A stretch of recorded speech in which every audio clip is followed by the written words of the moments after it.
उडे तसाच ज्ञान नाही विद्या नाही ती घेण्याची गोडी नाही बुद्धी असून चालत नाही तयास मानव म्हणावे का ओळखलात का मला म्या सावित्री सावित्री ज्योतिराव फुले सातारा जिल्ह्यातील खंडाळा तालुक्यातील नायगावच्या खंडोजे नेवसे पाटलांची म्या कन्या अवघ्या 9व्या वर्षी माझं लग्न ज्योतिराव फुले नावाच्या माणसाशी झालं हळूहळू मला कळायला लागलं की ज्या माणसाशी माझं लग्न झालं तो काय साधा सुद्धा माणूस नाही तर या जगाला ऊर्जा देणारा एक क्रांती सूर्यच आहे. त्या काळी बायांना उंबर ओलांडण्याची पद्धत नव्हती.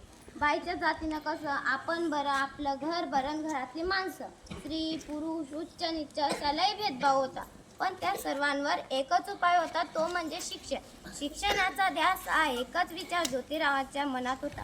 एकदा ज्योतिराव शिक्षणाचा प्रसार करत असताना त्यांना फरांच्या ब्रिटिश मॅडम मिळाल्या अन म्हणाल्या मिस्टर फुले तुम्हाला शिक्षणाचा प्रसार करायचा आहे ना so educated woman first because if a woman educated the whole house will be educated पण तुम्ही माणसं वुमनला घराच्या बाहेरच पडू देत नाही सो बॅड मिस्टर फुले.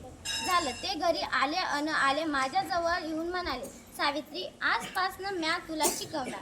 सुरू झाला माझा अभ्यास. काना मात्रा विलांटी आकार उकार बेकबे बेदूंच्या बेसिकचा हाच द्यास लिहायला शिकले वाचायला शिकले अन काव्य सुद्धा रचू लागले. पण अशातच 1 जानेवारी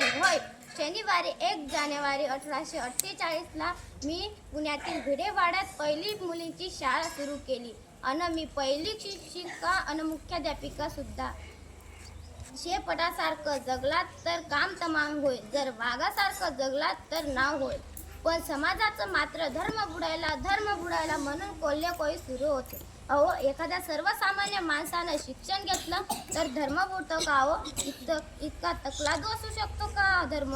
अहो माणसासाठी धर्म असतो का धर्मासाठी माणूस हो.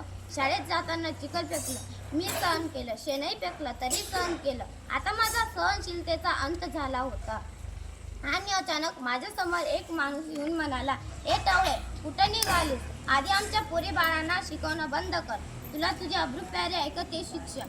कदाचित त्याला माहीत नसावा आम्ही सुद्धा ज्योतिराव पैलवानांच्या पत्नी आहोत. ते अशी घेतली सनकन त्याच्या कानाखाली लावलेलं सुनावलं आज आलास तुझं थोबाडं फुटलं पण उद्या मात्र पुन्हा आलास ना तर तुझ्या रक्ताने धरतील रंगवे. स्त्री कोणत्याही जाती वा धर्माची असो ती नेहमीच अत्याचाराला बळी पडत आलेली आहे. अहो एखाद्या स्त्रीचा नवरा वारला म्हणून तिने सती जायचं आपला नवरा वारला त्यात तिचा काय दोष असतो. यासाठीच आम्ही काम केलं. इंग्रज सरकारानं सतीबंदी प्रकाशन सुरू केलं सतीबंदी सुद्धा सुरू केलं. यानंतर आम्ही विधवा महिला काशीबाई हिच्या मुलाला म्हणजे यशवंतला दत्तक घेतलं त्याला वाढवलं मोठं केलं आणि त्याला डॉक्टरही बनवलं.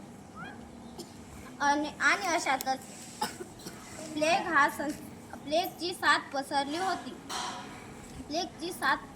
होती. त्याला यशवंताला सांगितलं यशवंता आपल्याला हॉस्पिटल उभारायचं आहे. यशवंताने हॉस्पिटलही उभारलं आणि तेव्हा आम्ही सर्व रुग्णांचा उपचार करत होतो. पण प्लेग हा संसर्गजन्य रोग होता तो मलाही कधी ना कधी होणारच होता. पण मुळीच आम्ही जगलोय समाजासाठीच ना यासाठी जर मरण पत्करावं लागलं तर मरणार तुझे स्वागत आहे.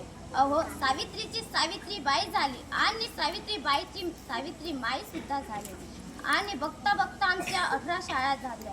सतीप्रथा केशव वफन या सर्वांवर मात केली कारण आनंद होता तो आयाबायांना शिकवण्याचा. म्हणून म्हणे विद्येविना मती गेली मतीविना नीती गेली विद्येविना मती गेली मतीविना नीती गेली नीतीविना वित्त गेले वित्त विना शुद्ध खचले. इतके अनर्थ एका अविद्येने केले. म्हणून मुलींना वाचवा मुलींना शिकवा या देशाची साक्षरता वाढवा. एक मुलगा शिकला म्हणून तो एकटा शहाणा होतो. जर एक मुलगी शिकली तर संपूर्ण घराला शहाणं करते. म्हणून मुलींना वाचवा मुलींना शिकवा या देशाची साक्षरता वाढवा. धन्यवाद.